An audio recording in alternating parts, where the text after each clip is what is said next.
आपका आज वीडियो में स्वागत और आज है। वीडियो हम लेकर आए हैं, उसकी सजेशन हमें दी है अंतरा कुमारी ने और वीडियो का टाइटल है When an Indian historian lashed out at the West। तो चलिए देख लेते हैं ये वीडियो, लेकिन इससे पहले इस वीडियो के चैनल का ओरिजिन लिंक आपको हमारी वीडियो के डिस्क्रिप्शन मिल जाएगा। सब्सक्राइब करें, लाइक करें, शेयर करें, फॉलो करें इनके चैनल को। उसके अलावा लोग चैनल का लिंक, इंस्टाग्राम का लिंक भी हमारी वीडियो के डिस्क्रिप्शन मिल जाएगा। सब्सक्राइब करें, लाइक करें, शेयर करें, फॉलो करें। चलिए देख लेते हैं ये video. When I listen to Boris Johnson, when I listen to people like Joe Biden, when I listen even more to Emmanuel Macron, all I can think of is how condescending you are. Glasgow was the UK's second most important city. Beautiful buildings, beautiful streets, a gorgeous city. When I see cities like this, I think also about the other side of it. You know, there's a phrase from Walter Benjamin, every monument of civilization is also a monument of barbarism. I think of the famines in Bengal, the jute workers in Bengal sending jute to Dundee through the Glasgow port. I think of human beings from Africa enslaved and brought from Ghana to the New World, and all those prophets getting sucked into cities like London and Glasgow. You know, between 1765 and 1938, the British Isles stole $45 trillion pounds from India. 45 trillion sterling from India. We never got paid for that. When the British left India, when we threw the British out, our literacy rate was 13%. So much for several hundred years of so-called civilization. Meanwhile, our landscapes were destroyed. You know, coal was foisted on India. You foisted coal on us. You were the ones that came and made us coal dependent.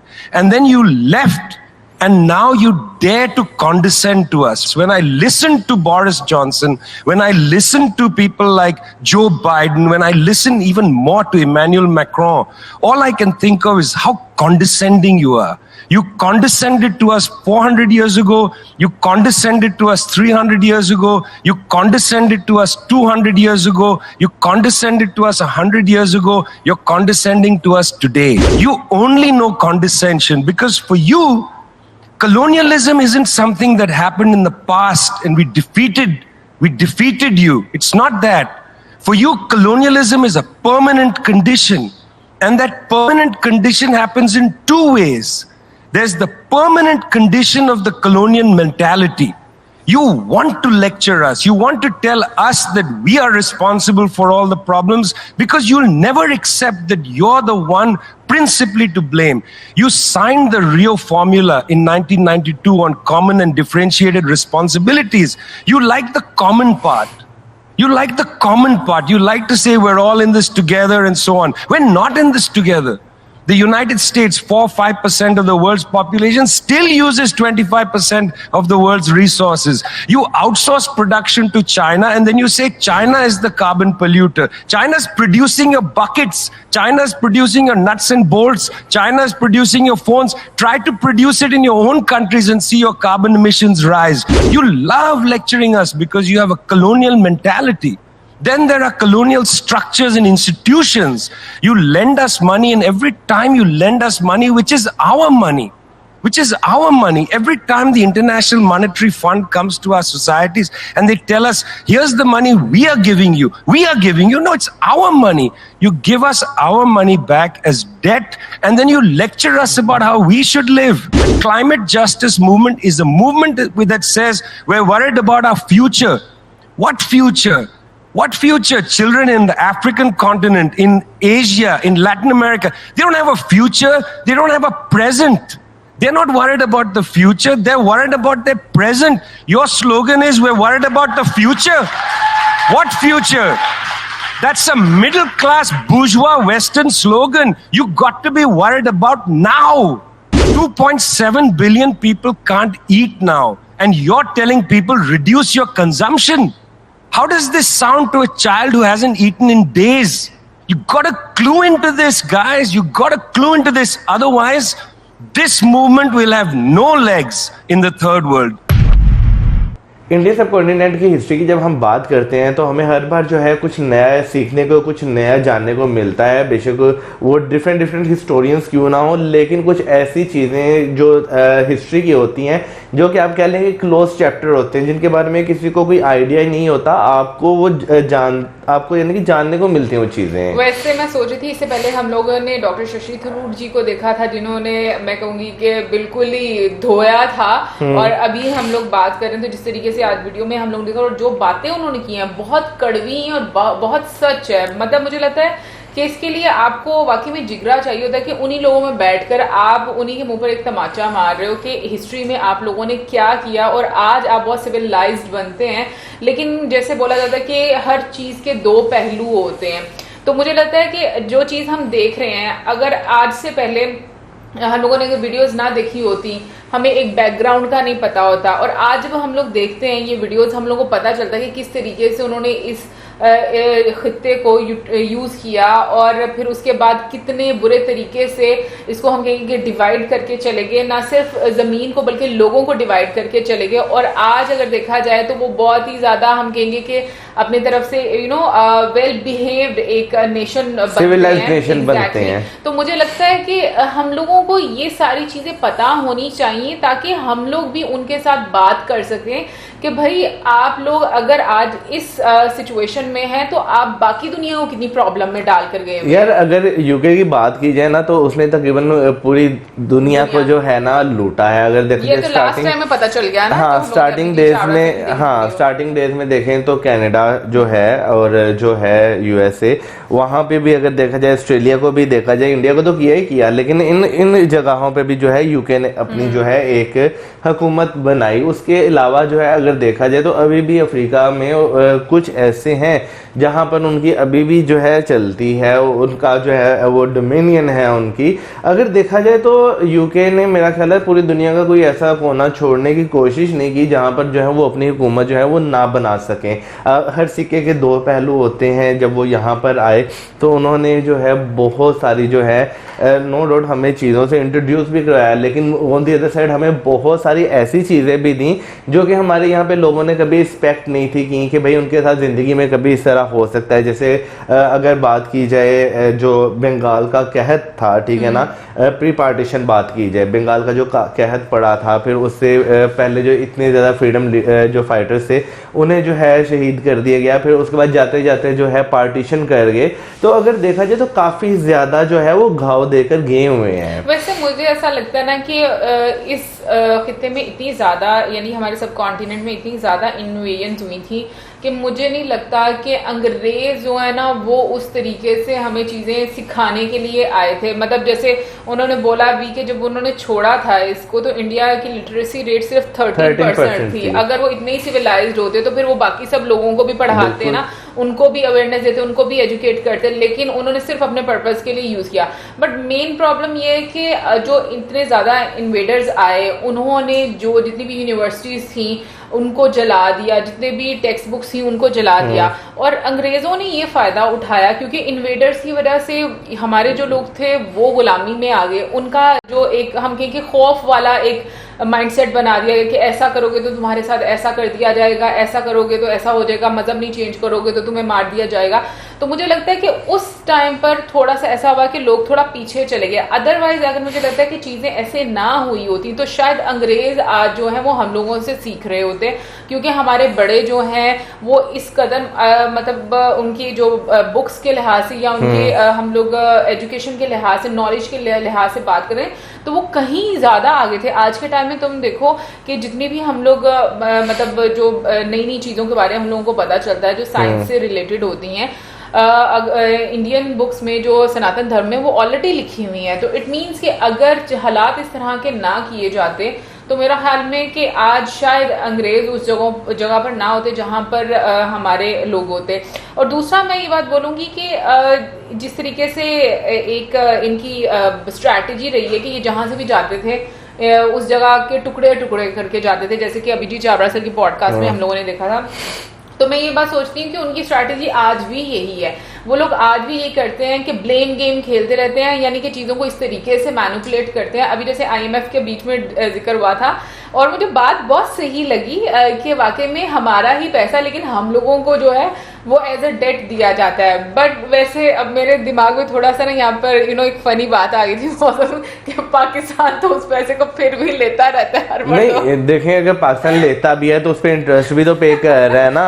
उल्टा मतलब आपने असल रकम भी नहीं आपने अपनी असल वो उनकी जो उनसे रकम ली है वो भी उन्हें वापस करनी है, और उसके ऊपर जो इंटरेस्ट है आपने वो भी पे करना है। यानी कि वो आपको आपका पैसा देकर फिर वापस लेकर फिर आपसे और पैसे ले रहा है, ठीक है ना।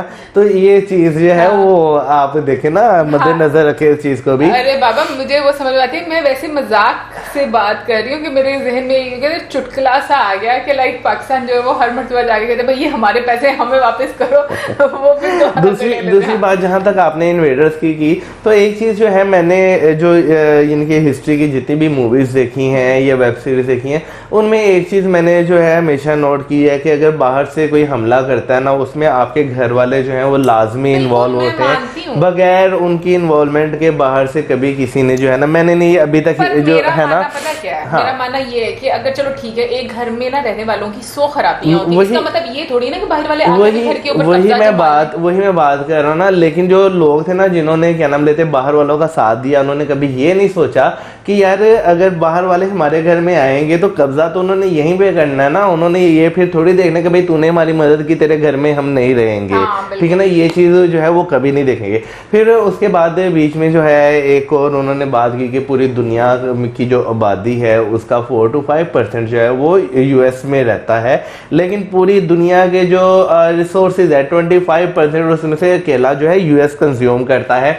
चाइना को जो है एज ए फैक्ट्री लिया जाता है। आपको यानी कि वहाँ पर जितनी भी आपकी प्रोडक्ट्स हैं वहाँ पर बनती हैं। हालांकि हम देखने भाई ट्रेड वॉर स्टार्ट हो गई, ये हो गया वो हो गया, लेकिन हमने उसका एक नतीजा ये भी देखा कि भाई चाइना से इंडस्ट्रीज उठकर वापस अमेरिका नहीं गई, बल्कि वो एशिया के ही कुछ कंट्रीज में जो है सेटल हो गई। तो यानी अगर देखा जाए तो वाकई ये भी उनकी एक आप क्या स्ट्रेटेजी है कि अपना माहौल साफ रखो, दूसरों का जो है गंदा करते रहो, हमें उनसे जो है कोई लेना देना नहीं। जैसे हमने लास्ट वीडियो में जो है देखा था कि यूरोप का मसला पूरी दुनिया का मसला है, लेकिन पूरी दुनिया का मसला यूरोप का मसला ही नहीं है, ठीक है ना। तो देखा जाए तो काफी तो देखा जाए तो काफी ज्यादा जो है ना चीजें जो है वो फिट बैठती हैं। लेकिन देखो जब चाइना ने ये सब चीजें स्टार्ट की होंगी तो डेफिनेटली उस टाइम पर तो अमेरिका ने उसको सपोर्ट किया होगा ना। ऑफ कोर्स वहां पे इतना बड़ा एक सेटअप लगा, पूरी दुनिया उस पर डिपेंड करना शुरू हो गई।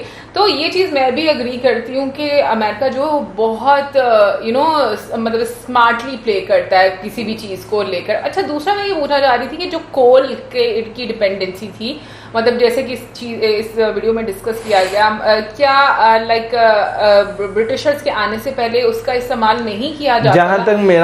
जहां तक मेरा ख्याल है ना कि ब्रिटिशर्स के आने से पहले जो है ना जितना यहाँ पे इस्तेमाल होता था वुड ज्यादा इस्तेमाल होती थी। यहाँ पे इंडस्ट्री उस टाइप की तो होती नहीं थी, लेकिन गोरों के आने के बाद यहाँ पे जब इंडस्ट्रियलाइजेशन उनका होना शुरू हुआ, उन्होंने मेरा ख्याल है प्रोडक्शन के लिए जो है काफी ज्यादा कोल इस्तेमाल किया। स्टीम इंजन्स के में भी जो है काफी ज्यादा जो है कोल इस्तेमाल किया। यानी कि वो उन्होंने आगे माइनिंग की, हाँ बिल्कुल इतनी ज्यादा नहीं होती होगी। हाँ वैसे इस लिहाज से भी अगर देखा जाए तो मतलब मैं कहती हूँ कि अंग्रेजों ने ना बहुत बुरे तरीके से ट्रैप किया, और जिस तरीके से वो रूल करके गए और क्या पीछे छोड़ के गए। मैं कहती हूँ कि हम लोगों के लिए देखा जाए तो एक तरह की डिवीजन करके चले गए, अलग अलग मुल्क भी बन गए तो भी लोगों के बीच में एक दरार पैदा कर गए। तो बट मुझे ये लगता है कि ऐसी डिस्कशन करना बहुत हिम्मत की बात होती है, क्योंकि मैंने पाकिस्तान में अभी तक किसी को नहीं देखा कि पाकिस्तान से किसी ने ऐसे उठ के इस तरह से डिबेट की। भाई कर भी नहीं सकता, IMF पैसे नहीं देगा। नहीं मतलब मैंने किसी ऐसे एक आम व्यक्ति को भी नहीं देखा कि कोई मतलब होता है ना कि जो ऑडियंस में बैठकर भी ऐसी कोई बात करे। तो मुझे लगता है कि उसके लिए आपको जो फैक्ट्स है ना उनके साथ बहुत ज्यादा उनकी जानकारी होनी चाहिए। और बाकी जो बीच में एक वर्ड था कॉन्डिसेंडिंग, ठीक है ना, इस वर्ड के बारे में 2-3 दिन पहले ही मैं फेमिलियर हुई इस वर्ड से। और चलो थैंक यू कि आप लोग ईमेल्स वगैरह लिखते रहते हैं तो हम लोगों को भी नए नए वर्ड्स जो हैं वो पता चलते रहते हैं। बट हाँ, मैं ये जरूर समझती हूँ कि कहीं ना कहीं पर जो ये लोग हैं, ये लोग अपने आप को सुपीरियर भी समझते बहुत हैं ज्यादा, और ये लोग रेसिस्ट हैं। और शायद इन लोगों की मेंटालिटी अभी भी यही है कि हम लोग जो हैं वो सर्विसेज देने के लिए हैं सिर्फ, और वो लोग जो हैं वो सिर्फ एक डोमिनेंट होने के लिए और ऑर्डर करने के लिए। बट मैं ये बोलूँगी कि अभी का जो हम लोग टाइम देख रहे हैं, इसमें मैंने देखा कि इंडिया बहुत अच्छे तरीके से काउंटर कर रहा है। जो इंडियन यूथ है, अगर आप उनके पोटेंशियल को देखो, जिस तरीके से मैं कहूँगी कि वो बाउंस बैक कर रहे हैं और एक डिफरेंट लेवल अचीव कर रहे हैं, दुनिया में एक नाम हो रहा है, तो मुझे लगता है कि ये वाकई में अपने आप में सबसे बड़ा रिवेंज यही है कि जिस तरीके से आपने ईस्ट इंडिया कंपनी जो है वो खरीद ली, मुझे लगता है कि इससे बड़ा और क्या रिवेंज हो सकता है। जिस कंपनी ने यहाँ पे आके जो है हुकूमत की बुनियाद रखी, आपने वही खरीद ली। और नो डाउट अगर देखा जाए तो यूएस या यूरोपियन कंट्री या वाइट स्किन वाले जितने लोग भी हैं वो बहुत ज़्यादा रेसिस्ट हैं ब्राउन स्किन वालों की तरफ या डार्क स्किन वालों की तरफ। इवन कि अभी भी अगर देखा जाए तो जैसे वीडियो में जिक्र किया गया कि दुनिया में जो है बिलियंस ऑफ पीपल जो हैं वो भूखे सोते हैं, ठीक है ना। अगर आप देखा जाए तो मैं एक चीज़ देख रहा था, थोड़े दिन पहले की बात है कि यार जो यूएस की वॉर होती है, जो डिफरेंट कंट्रीज में लड़ी होती हैं, जहाँ पे सिविल वॉर छिड़ी होती है, पहले ये वहाँ पे सिविल वॉर लगाते हैं, फिर उसके बाद मैं देख रहा था फेसबुक पे और इंस्टाग्राम पे भाई एड्स भी चल रहे हैं जो है ना, जो वर्ल्ड ऑर्गेनाइजेशंस होती हैं उनके, कि भाई वहाँ पे भूख से लोग मर रहे हैं तो आप डोनेट करें।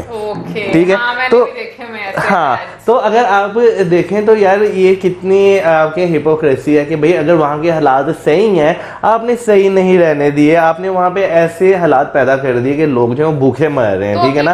अब फिर उसके बाद आपको ये ख्याल आ गया, ओहो लोग भूखे मर रहे हैं, अब हमने जो ऐसे इदारे बनाए हुए हैं जो लोगों को खाना देते हैं तो उनको जो है आप डोनेट करें। बट आई थिंक कभी कभी टाइम देखे ना तो प्रेजेंट सिचुएशन में भी बहुत फिट होती हैं यूएई की जितनी भी हम कहेंगे कि चालें हैं। लाइक अगर अभी देखो जैसे वीट को लेकर काफी ज्यादा प्रॉब्लम होने वाली है पूरी दुनिया में, तो अगर देखा जाए तो वो लोग तो अपने लोगों को किसी ना किसी तरीके से कंपनसेट कर देते हैं। मरता कौन है? जो गरीब मुल्क के लोग होते हैं उनको ज्यादा प्रॉब्लम आती है, और वो अगर भूखे मरते भी हैं तो इन लोगों को कौन सा फर्क पड़ता है। अगेन वो मौसम वाली बात है कि पहले वो तीर चलाते हैं, मतलब पहले यार वही हिसाब हो गया, जख्म देने वाले भी वही हैं, मरहम लगाने वाले भी वही हैं। हाँ, तो बस हम लोगों को समझ नहीं आता, हम लोग पहले गुस्से में आ जाएंगे, फिर उसके बाद हम लोग कहेंगे कितने अच्छे हैं ये, तो बड़े नरम दिल के लोग हैं। मतलब हम लोग समझते नहीं बीच वाला प्रोसेस कि जो हो रहा है। एनीवे गाइस, ये तो थी आज की वीडियो। आई होप आपको अच्छी लगी होगी, और आप क्या कह रहे हैं इसके बारे में जरूर बताइएगा